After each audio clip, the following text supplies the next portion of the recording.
Hello and welcome. Hello, everyone. Welcome to everyone. And now, the reason why we are kind of smiling and laughing because I've just seen something which is unbelievable, crazy, vintage. Something I didn't expect at all from Mr. Airway, which is always somebody who impresses me every single time.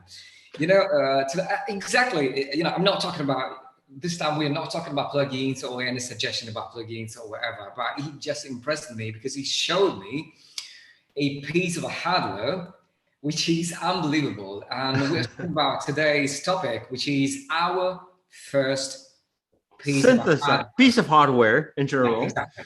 Back in the days, it may be a synthesizer, maybe a drum machine, maybe pretty much anything you want. And I was thinking about that during these days. I may have one. Just let me start talking about this because trust me, guys, you better wait here because Miss Airwave, that's going to be really, really, really cool, this episode. He's going to show you something which is unbelievable. And meanwhile, a message from not our sponsor, Crudino. Yeah. Salud. Yeah. Do you have a monkey on the advertisement over there in Belgium or not? Because we have a giant gorilla on the TV ad showing Crudino. Nope, you don't. No, we don't, because no one knows about this, and it's in all the stores next to the Aperol Spritz, but no one knows what it is. Really? Yeah. So it's because of my wife that I know this one. Oh. She was like, "Yeah, you got to try this one, but it's small amounts because it's it's very good. It's non-alcoholic. Thank God. It's one of my favorite drink ever. It's not alcoholic. It's perfect. Anyway, we're talking about another topic today, which is our first pieces of hardware. Yeah, exactly. And I would like to know about yours, guys, first. Some seconds, because we really need to stay here and wait for the final incredible surprise from Mr. My very first piece of hardware, I got one M1 from Korg. Yeah, I think it was my very first one. Unfortunately, I sold it after 2 or 3 years in order to get another one, which was a Wave Station. The Wave Station. I had the Wave Station, the very popular Wave Station from late 80s, first 90s. Lucky you. Yeah, I had it, and I got it for 200. There was, we have before euros, we have lira, and I roughly got it for 150 euros actually, roughly. So nothing, basically nothing, because I got it from a man who doesn't know anything about the Wave Station, nothing. And I said, I just want to sell it because I don't like it. I hate it. I do not understand anything about the synthesis or vectors, and I got it. I didn't know anything about that. 150 euros. Yeah. You're kidding me.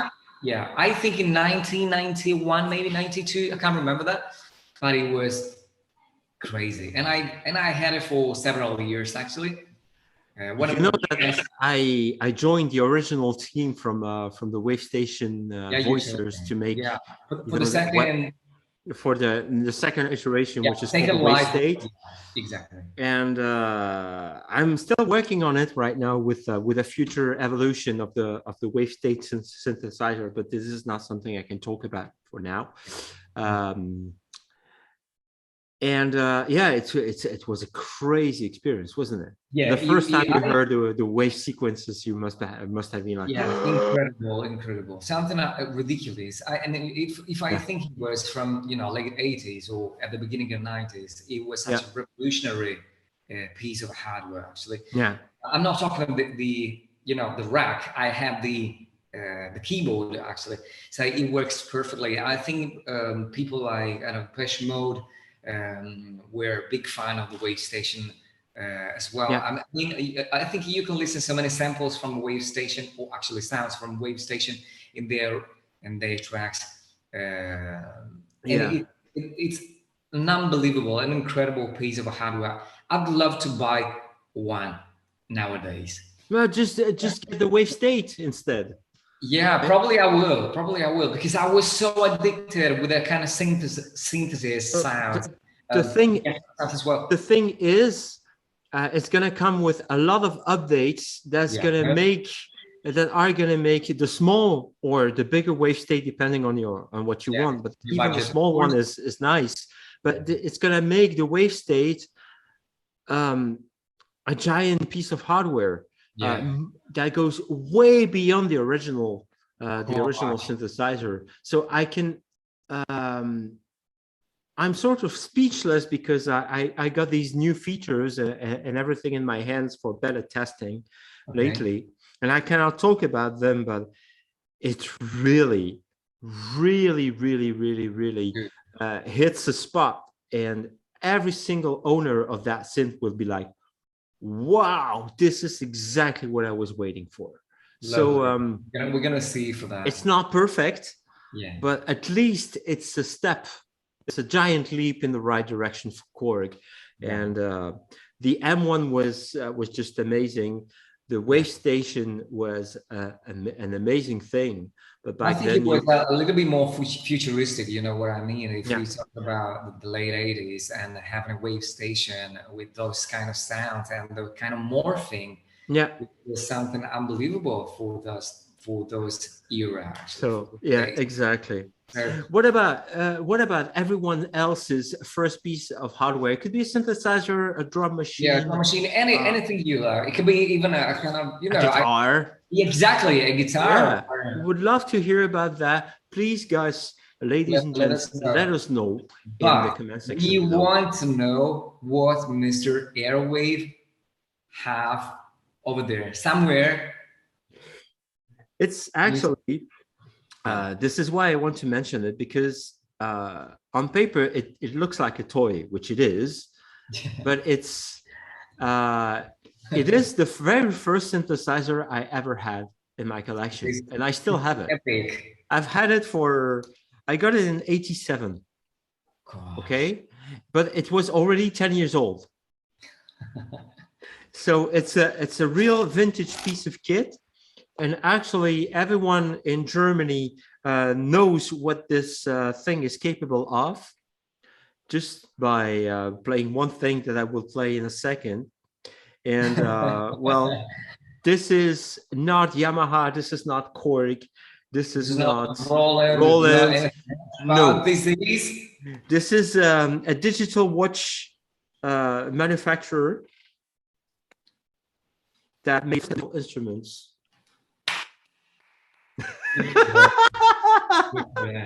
And actually, you have a whole section in the calculator function that lets you program your sounds from scratch. I don't know how it works anymore. I have to look into it, but actually, you could do crazy things. You know, I'm pretty sure about that. It was very basic, but it was working well. I was asking sorry, Mike, before I interrupt you. I was asking to Loran if he's still working. He said, "Oh gosh, he put it on, still working," which is unbelievable. Look at that. If we play this,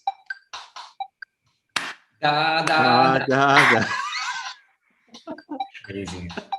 God. So that's a little joke of the day. I love it. I made my day actually. Stuff like that. And so it's a unique piece. I never could get rid of it, and I probably will never get rid of it. It's something I got as a present from someone who's really dear to me. Well, have you ever wondered how much is it on eBay, maybe, or? No, it's. I'm so curious about that. I'm gonna Google that for that. The price of it is you can find one as new for 30 euros or of course, or something. This is not what that matters the most. This is how much of an impact that it had on my life in general. Yeah, because this is how I discovered music. Yeah, this is how I discovered the joy of just playing with an instrument. Exactly. This is what it means to you, and of course, and it's an unbelievable but value. just after you, I got a second, my first piece of gear was a Yamaha Ranger, but I was not, this is all we could afford because in the family we didn't have much money. I was 15 years old, just starting out, and you had those mini key arrangers from Yamaha, and they had the PSS series, and then you had the PSR series. After which I got a Technics KN series keyboard, which was really good, and the same, and actually it had very decent sounds. But I wanted to program my sounds badly, but I couldn't, just like you, I could not afford a Korg synthesizer until Korg actually released a synthesizer I could afford after selling everything else, of course, and working like crazy in a car wash station, which was the X3. X3? The X3. It was some kind of O1W with a few less samples and minus the wave shaping function. Okay, got it. So a very interesting synthesizer to begin with, despite its shitty keyboard, because there is no, but it featured a floppy disk drive that could save your sounds and of course your sequencer, because it had a built-in sequencer, and it was a joy to work with, knowing that the guys from the Korg R&D department and the voicing team for the Wave Station and the Wave State are actually the guys who made the sounds for that synth too. It's an incredible piece of history in my life. I got rid of it because it was getting old. No regrets, but really have fond memories of this X3 synthesizer, which was not far away from the M1. It was like an updated version of the M1, somewhere between the M and the O1 series. So very good. So but that's an incredible story. Thank you, Casio. Thank you. Oh, we thank you. Thanks a lot, everyone, for watching this episode. I hope we will get a few comments from you in the next few days. Please share with us your first piece of gear. It could be the most ridiculous. There is no space for there is no humiliation here. No, of course no. I think I got one of my ridiculous. You know what? I was thinking about at the same time. I think I got a Casio Rapman. Do you know the Casio Rapman? You got this? Yeah, I think I got it. It was a small keyboard, actually. It's a toy, actually. I know this. Yeah, very it's well. A funny one. It's really funny one from late 80s as well. I think I might have it. So probably I'm gonna take a picture of it and share it. Yeah, share with you the so next. There is a guy on YouTube called the 8-Bit Guy from Texas, US, and he had a lot of those keyboards, and you will never believe me if I tell you that it's a joy to use. Actually, I still made a track or two with this.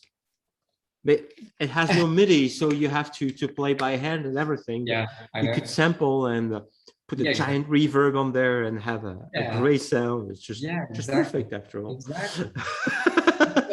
It's always challenging, but it's always a new inspiration at all, because it's a new direction actually. So I mean, it's always getting a lot of inspiration. Try it out yourself. All piece of gear. Let us know in the comment section below in the next few days. Sure thing. That's it for this episode. Thank you for watching. See you next week for another Talking Studio Heads with the one and only Gai Barone and myself. Thank you, buddy. Thanks a lot for your time, man. Thank you, guys. Bye. Ciao. Ciao.